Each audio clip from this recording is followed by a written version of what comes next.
Hello, and welcome to the 8th video in this Genesis Bible study. Today we'll be covering Genesis chapter 32 through 36, the story of Jacob. My name is John Davis, and I am the Evangelization and Discipleship Coordinator at St. Matthew Catholic Church in Winter Haven, Florida. If you'd like to contact me, you can email me at evangelization@stmcc.com. This Bible study is based off of A Catholic Introduction to the Bible, the Old Testament, by John Bergsma and Brant Petrie. It can be purchased in both Kindle and hardcover at Amazon.com. The Bible study guide that we will be using for this lecture series is Genesis, a Catholic Bible study by myself, and this can also be purchased on Amazon.com. Genesis chapter 32 verses 1 and 2 says, Jacob went on his way, and the angels of God met him. And when Jacob saw them, he said, This is God's camp. The angels mentioned are most likely the guardians of Canaan and Mesopotamia. The church has long believed that not only do we have our own personal guardian angels, but that countries and cities, they have their own specific guardian angels as well. And we see that Jacob is comforted by an angel as he returns to the promised land, just like he was comforted when he left. And in a way, it shows that Jacob won't lose and actually never lost the protection of God while he's been on these journeys. Genesis chapter 32 verses 3 and 4 says, Jacob sent messengers before him to his brother Esau in the land of Seir, the country of Edom. Seir is the land of Esau's descendants, and Esau is often even called Edom, and it does mention that a little bit later in this story.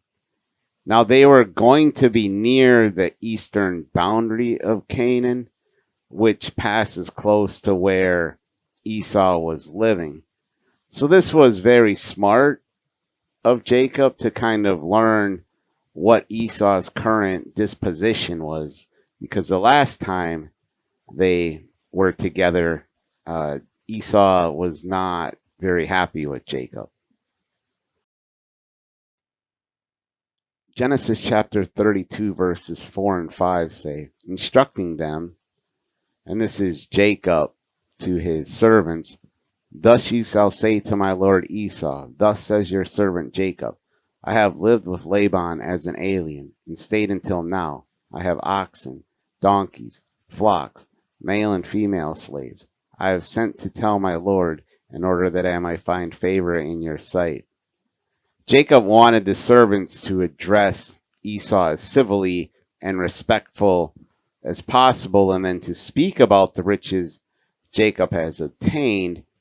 And this would have just been a clue to Esau that Jacob now has wealth and that he was willing to share it.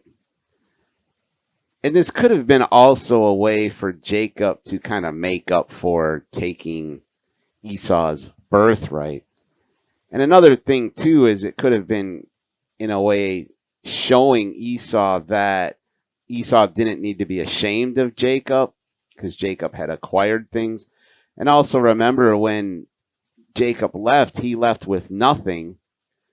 So if he didn't tell Esau, have his servants tell Esau that he had a bunch of stuff, Esau might have thought Jacob was coming back to ask for charity from their father, and he would have frowned upon that. Genesis chapter 32, verse 6 says, the messengers returned to Jacob, saying, we came to your brother Esau, and he is coming to meet you, and 400 men are with him. These 400 men could have been an army, and they would probably punish Jacob. And I'm sure Jacob was probably thinking along more of these lines, but they could have also been going to honor him. Now, 400 men are used in 1 Samuel quite a bit to be an army. And we even saw with Abraham that he had less than 400 people and conquered that region earlier in Genesis. So 400 would have been a pretty substantial army. Genesis chapter 32, verses 7 and 8 says, then Jacob was greatly afraid and distressed, and he divided the people that were with him in the flocks and herds and camels into 2 companies, thinking, if Esau comes to the one company and destroys it, then the company that is left will escape. So hoping to preserve half of his possessions, he splits everything he owns into 2. And this shows that he's obviously expecting hostility from the men approaching. And really, his fears are realistic, as we've already kind of mentioned, when you look at what happened in their last meeting 20 years ago. And this also points out that Jacob had a substantial amount of wealth if he could divide all he had into 2, and that would be enough for Esau to think that was all that Jacob had. Genesis chapter 32, verse 13 says, so he spent that night there, and from what he had with him, he took a present for his brother Esau. The Hebrew word used here for present is mincha, and that's frequently used to refer to something given to a friend, but it can also be used when a subordinate owes a tribute to a superior. And we're going to see that Jacob portrays himself as inferior to Esau for a little while as the story starts playing out. And his present totals 550 animals, which would have been a substantial amount. So obviously Jacob had acquired quite a bit of wealth. Genesis chapter 32, verse 16 says, these he delivered into the hand of his servants, every drove by itself, and said to his servants, pass on ahead of me, and put a space between drove and drove. The intention of staggering these gifts and droves would have just been a certain amount of these cattle and livestock put into different groups. And it's just to overwhelm Esau with his generosity. It's kind of like, oh, you get one present, that's good, but here's a second, and now here's a third, and here's a fourth. And he's hoping Esau's anger will dissipate each gift he gets. But should Esau decline the first gift, then the rest of the people could have ran back and filled in Jacob on what was happening, and he could prepare for the worst. Genesis chapter 32, verses 18 and 19 say, then you shall say, they belong to your servant Jacob. They are a present sent to my lord Esau, and moreover, he is behind us. He likewise instruct the second and the third, and all who follow the droves. You shall say the same thing to Esau when you meet him. The messengers receive really strict instructions to convey this same message in order to make a stronger impact on Esau. And then the uniformity of this response would make it more obvious to Esau that the message was coming straight from Jacob. Genesis chapter 32, verses 22 and 23 says, the same night he got up and took his 2 wives, his 2 maids, and his 11 children, and crossed the ford of the Jabbok. He took them and sent them across the stream, and likewise everything that he had. It's a good precaution to leave at night. There wasn't any electricity, so they would have been hard to see at night. And if you're crossing a river and you're in the water, you're easy pickings for someone. You can't really move around very good or very fast. So this was a smart idea since he had to take his flock and his herds across the river as well. This would have been a large, immense group. Now here it says Jacob only has 11 children, and we know he actually has 12 at this moment because he does have a daughter, Dinah, who is going to show up prominently very soon. But the overall narrative and arc of this story, they're only highlighting the main characters, which turn out to be Jacob's sons, who are the forefathers of the 12 tribes of Israel. Genesis chapter 32 verse 24 says, Jacob was left alone, and a man wrestled with him until daybreak. Jacob stays behind on the other side of the river, and a man shows up who we find out is an angel just in human shape, and it talks about that in Hosea. He is called God here in Genesis 28 and 30 other times. This has happened because the angel is speaking for God, much like the sacred authors of the Bible are, yes, they're the ones writing the Bible physically, but God is still considered the author.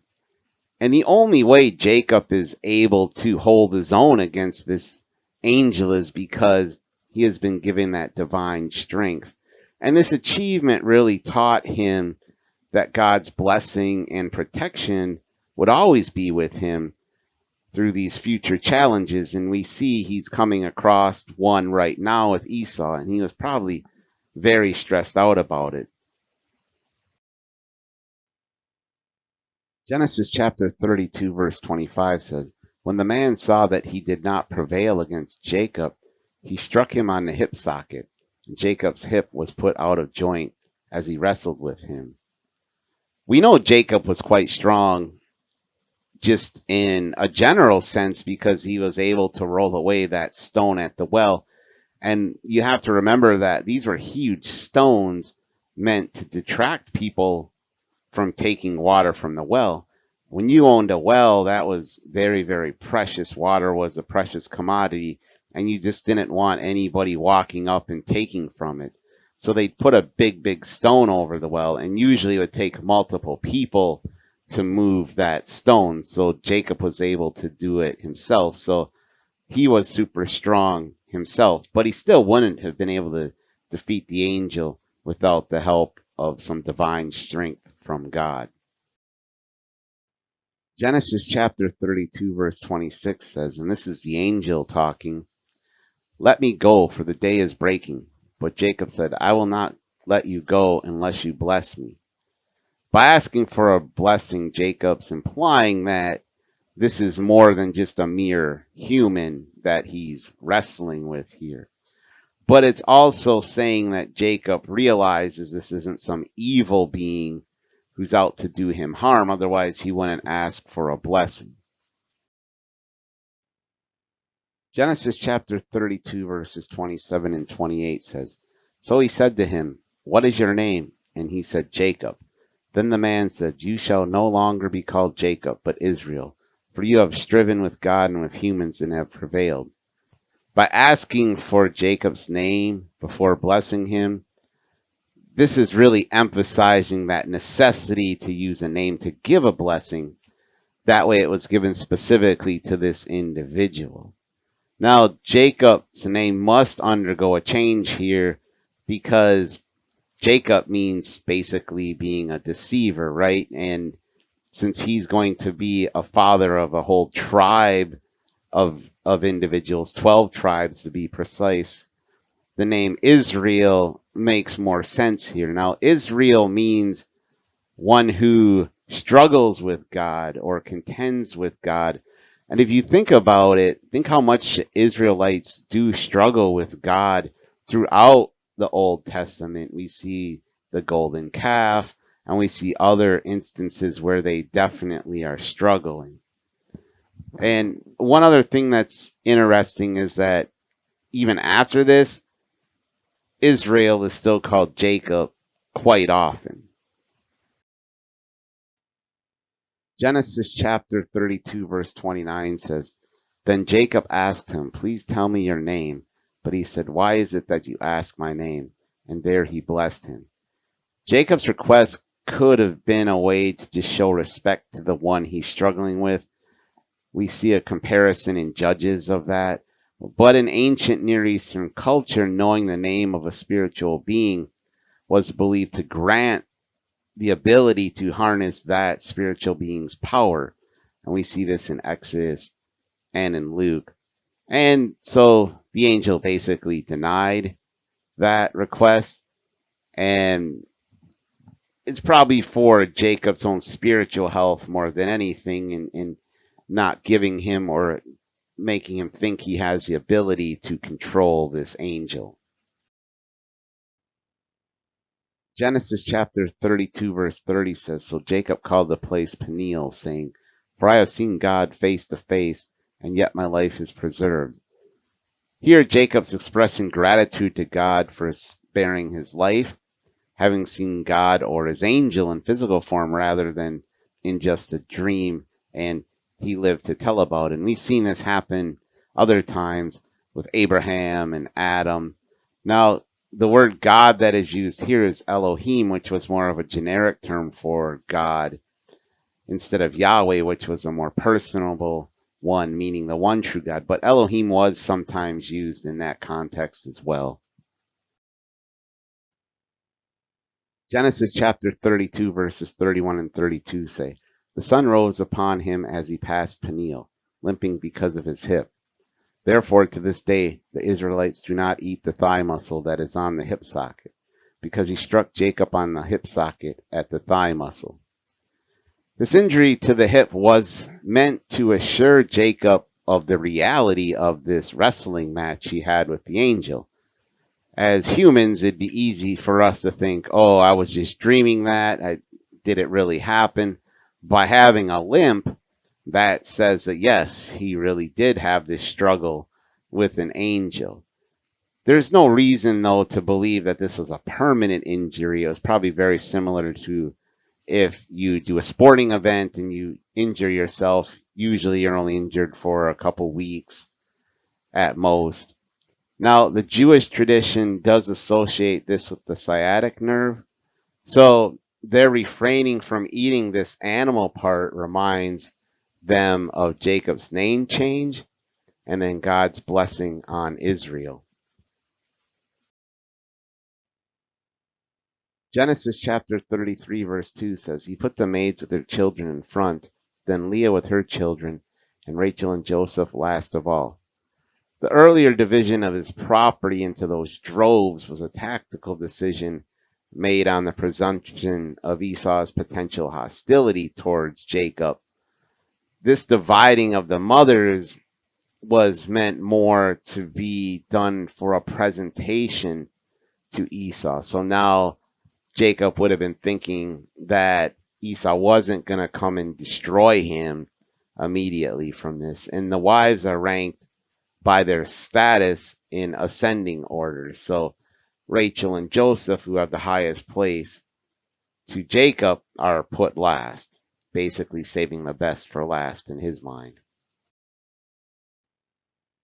Genesis chapter 33 verse 3 says, He himself went on ahead of them, bowing himself to the ground 7 times, till he came near his brother.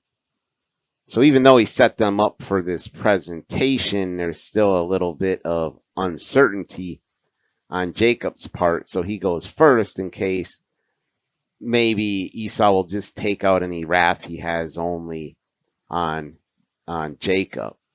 Now, bowing was a token of respect, and we see a little bit later on that his other family members will bow to Esau as well.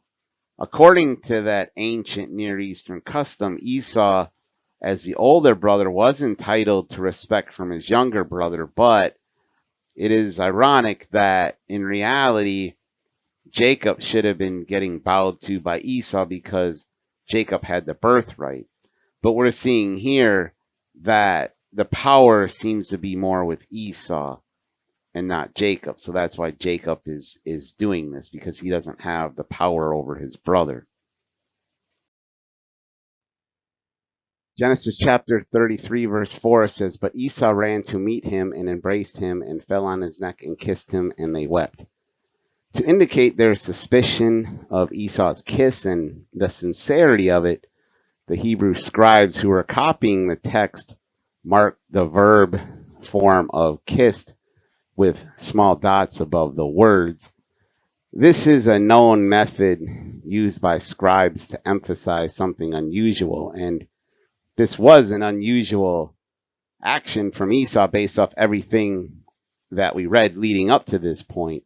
But there is no suggestion in this narrative that Esau was insincere. His actions actually prove quite the contrary. Genesis chapter 33 verse 5 says, when Esau looked up and saw the woman and children, he said, who are these with you? Jacob said, the children whom God has graciously given your servant.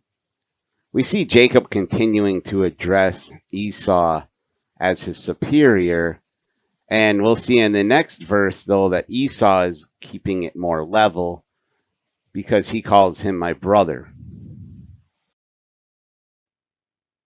Genesis chapter 33, verses 8 and 9 say, Esau said, what do you mean by all this company that I met? Jacob answered, to find favor with my Lord. But Esau said, I have enough, my brother. Keep what you have for yourself. Esau had already heard from the servants what everything was, but he's asking again to Jacob because he's going to excuse himself from receiving these gifts. Now, this is a very common occurrence in ancient Near Eastern customs, a polite preliminary refusal, and as we see in a few minutes, he actually does accept, and we do that to this day. A lot of times somebody will offer you something and you'll initially be like, no, but then they insist on it and you do eventually end up taking it. Genesis chapter 33 verse 11 says, please accept my gift that is brought to you, because God has dealt graciously with me, and because I have everything I want. So he urged him, and he took it. Here Jacob uses, instead of mincha for the gift, he uses the word barakah, and that means blessing. So this term here is used when speaking to Esau to imply that Jacob views these gifts as reparations for taking away Esau's blessing 20 years ago. Now, it was really important for Jacob that Esau accept these gifts, because if a superior accepted the gifts, it was proof of friendship. And if it was an enemy accepting the gift, it would have been a gift, and then it would have been considered like reconciliation. So everything would have been better. So you can see on either account, Jacob was probably delighted that his brother accepted the gift. Genesis chapter 33 verses 12 and 14 says, then Esau said, let us journey on our way, and I will go alongside you. And then Jacob says, let my Lord pass on ahead of his servant, and I will lead on slowly, according to the pace of the cattle that are before me, and according to the pace of the children, until I come to my Lord in Seirah. Jacob's probably still a bit suspicious, and so he's probably glad of this scenario. And I wouldn't say Jacob's being deceitful here, because remember, Esau only had 400 men. He didn't have cattle and children and women that could have potentially slowed them down. So this is a really good reason for Jacob to say, no, go ahead. I don't want to slow you guys down. And though he never does go to Seirah, so there is a little bit of a potential deceit there, but we never know. Maybe he was planning on going and something changed his mind, and it's just not mentioned by the sacred author. Genesis chapter 33 verse 17 says, but Jacob journeyed to Succoth and built himself a house and made booths for his cattle. The place is called Succoth. So instead of going to Seirah, where his brother is, he goes to Succoth, and he lived there for several years before moving to the territory of Gad. Genesis chapter 33 verse 18 says, Jacob came safely to the city of Shechem, which is in the land of Canaan, on his way from Padam Aram, and he camped before the city. Shechem is the city where Abraham built an altar before God, appeared to him, and promised him the land of Canaan, which we saw in Genesis chapter 12. So Jacob's going there to visit, probably because there's still an altar there. Genesis chapter 34, verse 1 says, Now Dinah, the daughter of Leah, whom she had borne to Jacob, went out to visit the women of the region. The specific reference to Dinah's mother is just establishing that Simeon and Levi are her full brothers, and it explains why they react the way they do after their sister is raped. Now, Dinah's behavior here is just typical of any youth, and when you're a youth, you tend to make mistakes, and by associating with women who are not bound by the same covenant of Jacob and his family, that was a pretty big mistake. It was also a mistake to go there without any chaperone. In the Near East, you really weren't allowed to leave your camp without a chaperone, especially if you were going to a city in a new land. Now, women of the land, and there's other similar phrases, but those always have negative undertones to them. But even though Dinah here shouldn't have done this, the narrative as it plays out portrays her as a victim and not that she deserved what happened to her. Genesis chapter 34 verse 2 says, When Shechem son of Hamor, the Hivite, prince of the region, saw her, he seized her and lay with her by force.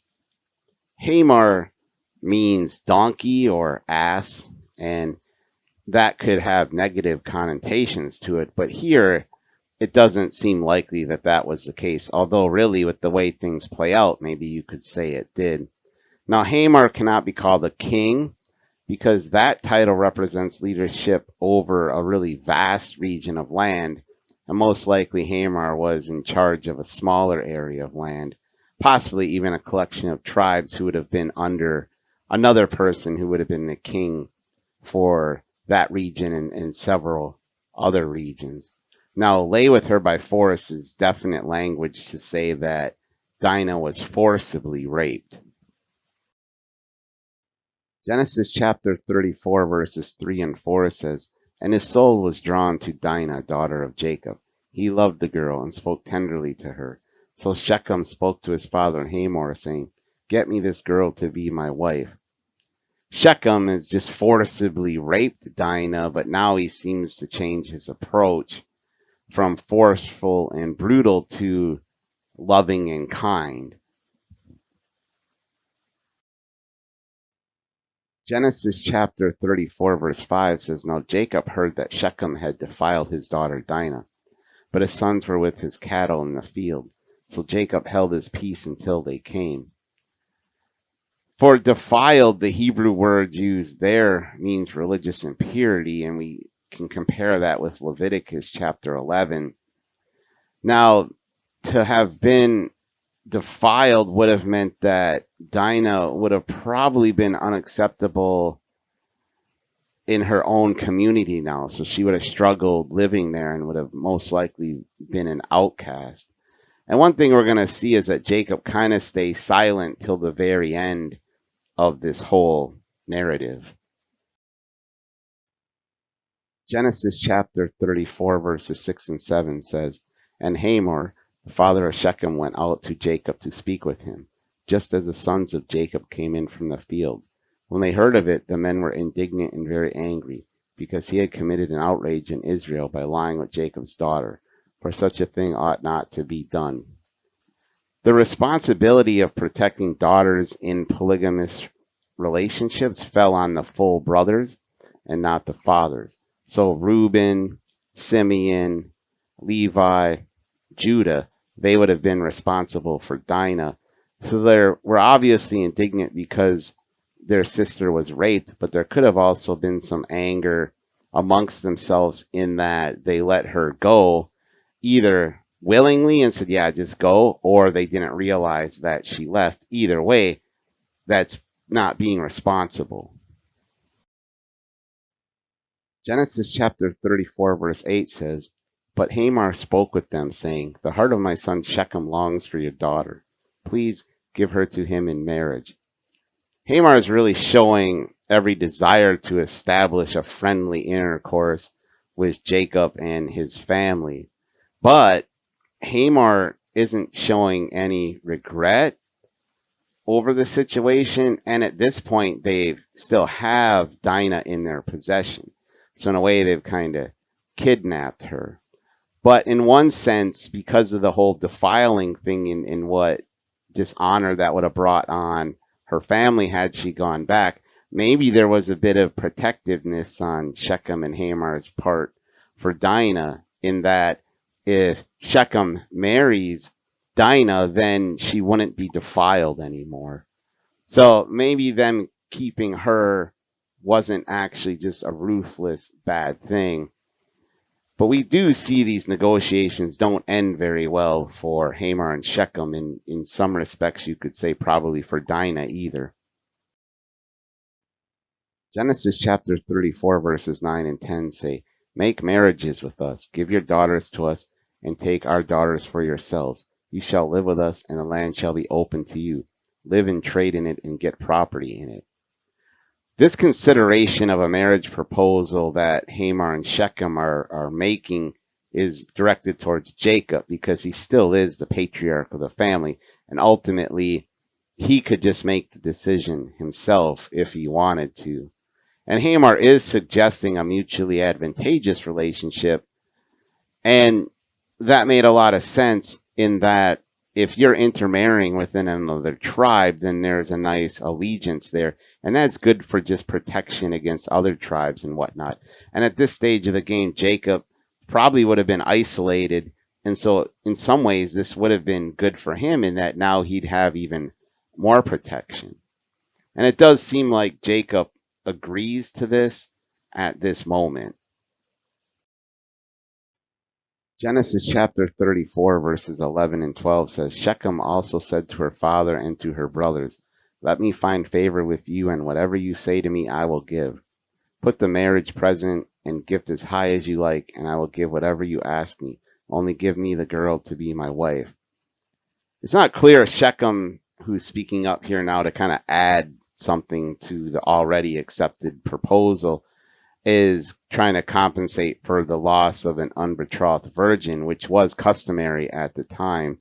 But like his father, he doesn't acknowledge or apologize for the crime that he's committed.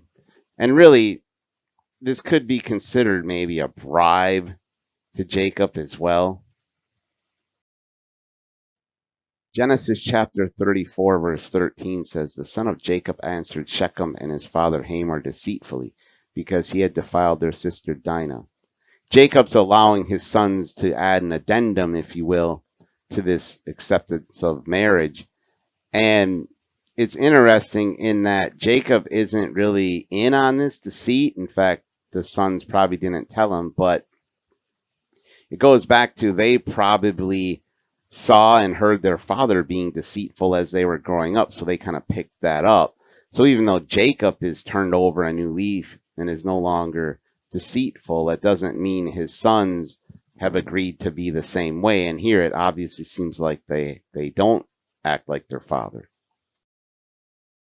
Genesis chapter 34, verses 14 and 15 says, "They said to them, 'We cannot do this thing to give our sister to one who is uncircumcised, for that would be a disgrace to us. Only on this condition will we consent to you, that you will become as we are, and every male among you be circumcised.'" Among the Hebrews themselves, being uncircumcised was considered a shame, but it wasn't necessary for someone marrying a Hebrew to be circumcised if they were a male marrying a Hebrew that was female. And we see like Laban and other Canaanites marrying into the family too. So it can't even be that they were against it, because even Simeon himself marries a Canaanite woman. Now their intentions here are really not to convert Shechem, but they're really using their religion as a cover for their deceitful plan. Genesis chapter 34, verse 19 says, "And the young man did not delay to do the thing, because he was delighted with Jacob's daughter. Now he was the most honored of all his family." He was the most esteemed, not because he got circumcised, but just because he was the most esteemed even before that point. And he could have possibly assisted his father in governing the town that they were in. But despite his high honor and place he had in his society, he still underwent this excruciating, painful procedure for Dinah. Genesis chapter 34, verses 20 and 21 says, So Hamor and his son Shechem came to the gate of their city and spoke to the men of their city, saying, These people are friendly with us. Let them live in the land and trade in it, for the land is large enough for them. Let us take their daughters in marriage, and let us give them our daughters. We saw back with Lot that the gate of the city was a social area, and a lot of things happened there socially and commercially. So it would have been a good place for them to speak to everyone. And they're really trying to convince everyone to go along with this plan. And it is selfish in a way because it's all about Shechem just wanting to marry Dinah. But they were popular and had a lot of sway in their society, so they probably knew they could sway everyone. Genesis chapter 33 verses 22 and 23 says, Only on this condition will they agree to live amongst us, to become one people, that every male among us be circumcised as they are circumcised. Will not their livestock, their property, and all their animals be ours? Only let us agree with them, and they will live among us. So as typical politicians, and good ones at that, they tell you all the good things first, then they throw in the bad thing and then follow it up with something good after. So they've kind of wrapped it in a neat little sandwich there with the bad thing right in the middle. And it's not really clear here if their aim was to allow everyone in the town to take Jacob's property and stuff. I think they're just trying to present it in a good light. And like most politicians, they don't really want to or will not live up to what they're promising. Genesis chapter 34 verses 24 and 25 says, And all who went out of the city gate heeded Hamor and his son Shechem, and every male was circumcised, all who went out of the gate of his city. On the third day, when they were still in pain, two of the sons of Jacob, Simeon and Levi, Dinah's brothers, took their swords and came against the city unawares and killed all the males. So being the good politicians that they are, they did convince everyone to go along with this. And we're seeing here Simeon and Levi's ultimate plan play out. So if you were an adult male and you were circumcised, or even a teenager for that matter, when you got circumcised, the third day would have basically been the worst. You would most likely have a fever and inflammation, and you would have been virtually incapacitated. And so Simeon and Levi knew this, and that's why they came up with this plan. Pretty genius, if you ask me. Now, Simeon and Levi are the only two of Jacob's sons to lead this, and it wouldn't have just been them. They would have had an army or a larger group of men with them. And it's kind of impossible to say why Reuben, who was the firstborn, didn't participate, but maybe they didn't tell him about it, or maybe he was against it, or he was for it but didn't want to participate in the slaughter. There's no real explanation, and it's all speculation. Genesis chapter 34 verses 26 and 27 say, They killed Hamor and his son Shechem with the sword, and took Dinah out of Shechem's house and went away. And the other sons of Jacob came upon the slain and plundered the city, because their sister had been defiled. Dinah was not given permission to leave the city after she was raped, so her brothers here in a way kind of rescue her. And only, as I already said a minute ago, only Simeon and Levi are implicated in the killings, but the rest of Jacob's sons after the fact, they go and plunder the place.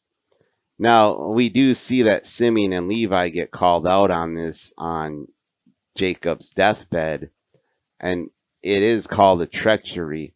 And one other thing to keep in mind, this rash impulse of killing them probably made life for Dinah pretty much unbearable from this point on.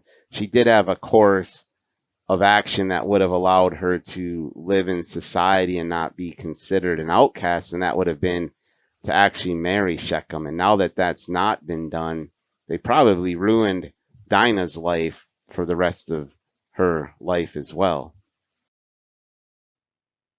Genesis chapter 34, verses 28 and 29 say, They took their flocks and their herds, their donkeys, and whatever was in the city and in the field, all their wealth, all their little ones and their wives, all that was in the houses, they captured and made their prey. That universal expression of all, as we've seen other times, doesn't mean they took everything. It just means they took all they wished and could transport.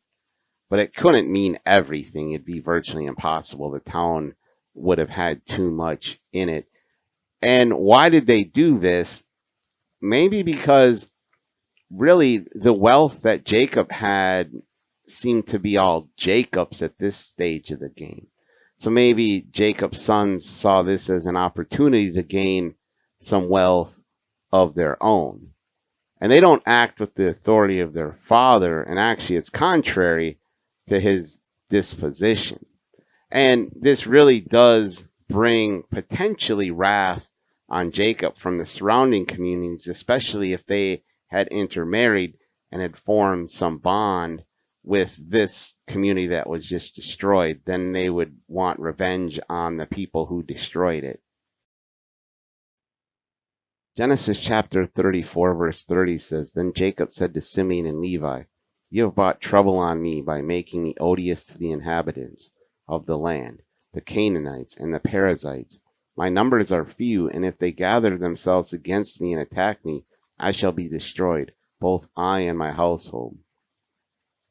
Jacob finally speaks, and his main worry is not the well-being of his daughter or how his sons slaughtered innocent people. It's just he's more worried about how it's going to affect him and his family. And I think that was a very going concern here because, as we've already talked about, he really didn't have much, especially didn't have an army of any type. And these towns around would have had somewhat of an army. Genesis chapter 34, verses 31 says, But they said, Should our sister be treated like a whore? Now, I would say she was treated worse than a whore, but really Shechem was the only one who was completely guilty. Maybe some of his servants could have given him assistance, and you could make an argument that Hamor, the king, was guilty as well, but I could also make an argument that he was just trying to smooth things over and not cause a big ruckus, and maybe even trying to make things right for Dinah so that she would be acceptable to her community. But I don't think, no matter what the situation, that Simeon and Levi should have destroyed the whole town, regardless of what happened to their sister. Genesis chapter 35, verse 1 says, God said to Jacob, Arise, go up to Bethel and settle there. Make an altar there to the God who appeared to you when you fled from your brother Esau. This would have been shortly after the Dinah incident, and God is telling him to go to Bethel. Seems like Jacob has to be told a lot to get up and go somewhere from God. And it's probably been 8 or 10 years since Jacob returned to Canaan. And I'm sure he's already established a fairly comfortable life. He's probably given thanks to God for the divine help. But God is reminding him here that in reality, he hasn't fulfilled his vow that he made at Bethel during that major crisis in his life when he was basically uprooted from his family life. Genesis chapter 35, verse 2 says, So Jacob said to his household and to all who were with him, Put away the foreign gods that are among you, and purify yourselves, and change your clothes. So despite Jacob's vow at Bethel, which was to make God his one and only God, and same with his family, obviously that hasn't been done. We saw Rachel took some foreign gods, and yes, you could look at it and say maybe she did it just to save her father. We don't know for sure, but it does seem here like maybe he's talking about that Rachel needs to get rid of these gods that were stolen from Laban. Although they use a different term here for household gods, and they even call it in the English translation foreign gods. But it appears that these figurines stolen by Rachel were probably not the only things involved. So here, Jacob's saying, get rid of all of them. Now, the purpose of purifying themselves is unclear, but they could be connected to meeting God on holy ground, which will be Bethel. So they should get clean before they go to Bethel. And it's talked about in Exodus chapter 3. Or it could just be a response to the defiling acts committed in Genesis 34, the killing of all those innocent people. Genesis chapter 35, verse 4 says, So they gave to Jacob all the foreign gods that they had, and the rings that were in their ears. And Jacob hid them under the oak that was near Shechem. The rings being removed and buried with the foreign gods is saying that they probably were linked to these foreign deities. Maybe they had symbols etched into them that were meaning to represent these foreign deities. So they were removed as well and disposed of. Genesis chapter 35, verse 5 says, As they journeyed, a terror from God fell upon the cities all around them, so that no one pursued them. God's making the safe passage from where they are to Bethel possible, although it's unclear what kind of terror it was that he put on people. And this probably was necessary after what happened with Levi and Simeon at Shechem, but it could have been also just the fact that any time you traveled in the Near East, it was dangerous and risky. Genesis chapter 35, verses 6 and 7 says, Jacob came to Luz, that is Bethel, which is in the land of Canaan, he and all the people who were with him, and there he built an altar and called the place El Bethel, because it was there that God had revealed himself to him when he fled from his brother. It's likely that this place was initially uninhabited when Jacob left 30 years ago and had his encounter with God, and since that time a town has sprung up. And if you think about it, if word had got around that God had spoke to Jacob there, then people would have thought, if I go there, then maybe I can have contact with God. So it does make sense that that might have happened. Genesis chapter 35, verse 9 says, God appeared to Jacob again when he came from Paddan Aram, and he blessed him. The Hebrew phrase used here can indicate that God appeared again to Jacob during or upon his return to Bethel, and it's probably just to give him another blessing. Genesis chapter 35, verse 10 says, God said to him, Your name is Jacob. No longer shall you be called Jacob, but Israel shall be your name. So he was called Israel.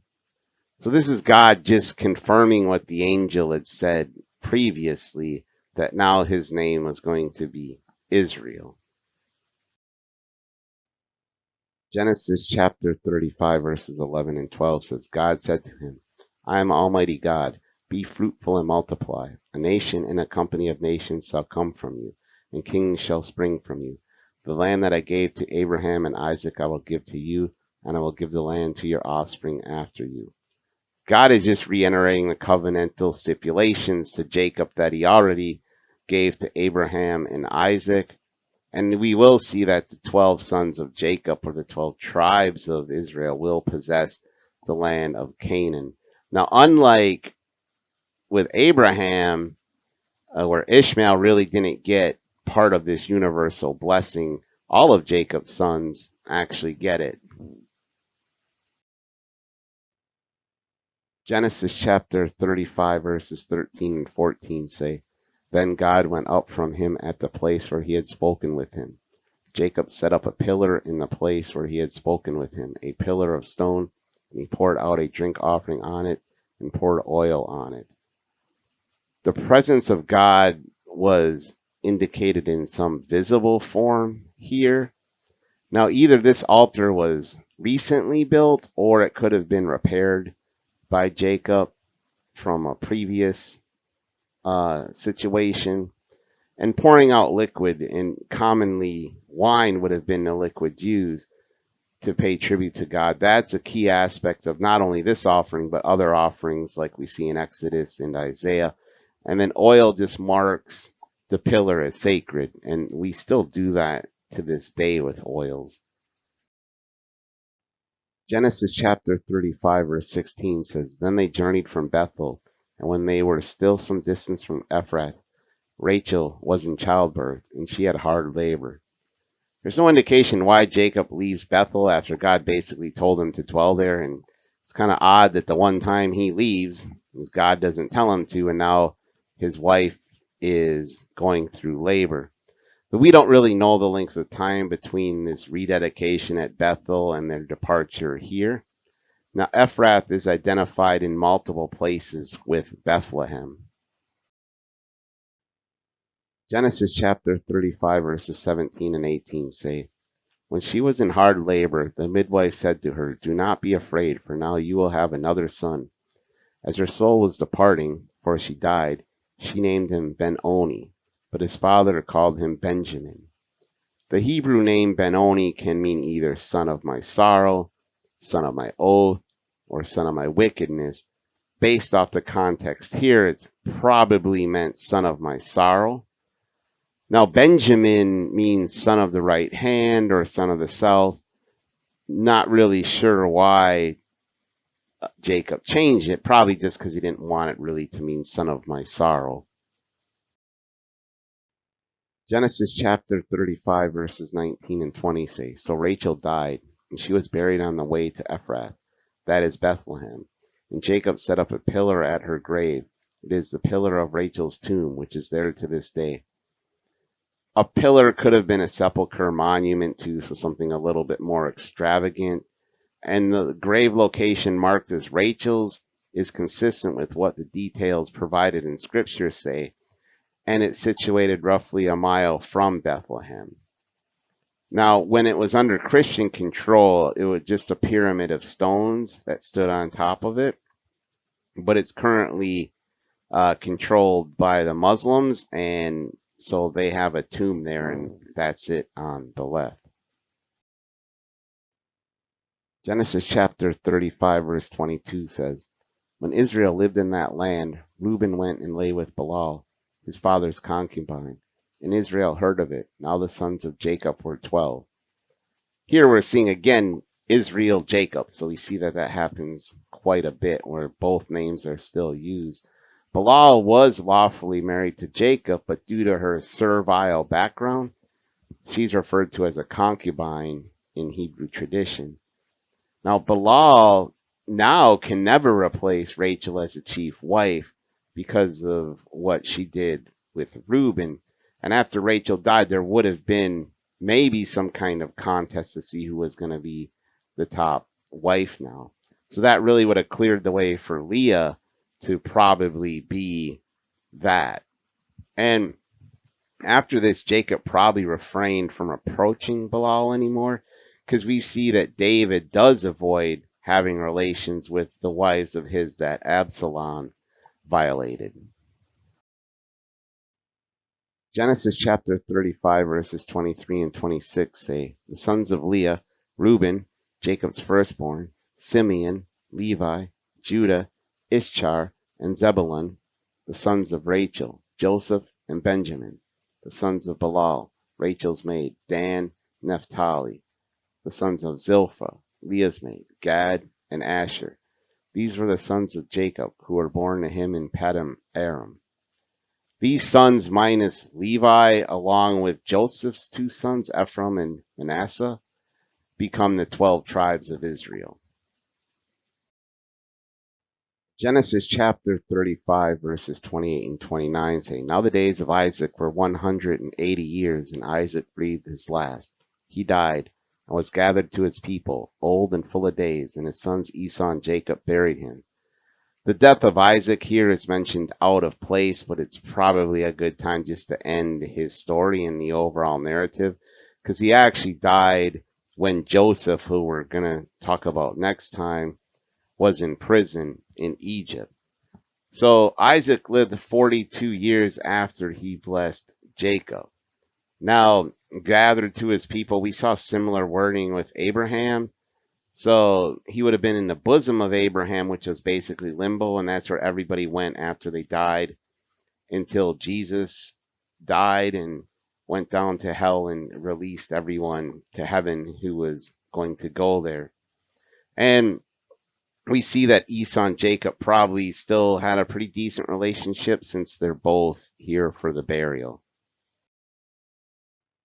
Genesis chapter 36 verses 1 and 2 say, These are the descendants of Esau, that is Edom.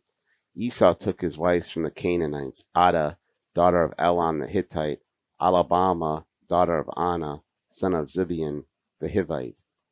The names of Esau's wives here are different from what was mentioned in Genesis 26, although they are the same women. But it was common in ancient Near Eastern times and just in ancient times in general for individuals to have two names. We see even Esau is also called Edom. And think about us, right? We usually have a first, middle, and last name, so we also have more than one name. Genesis chapter 36, verse 6 says, Then Esau took his wives, his sons, his daughters, and all the members of his household, his cattle, all his livestock, all the property he had acquired in the land of Canaan, and he moved to a land some distance from his brother Jacob.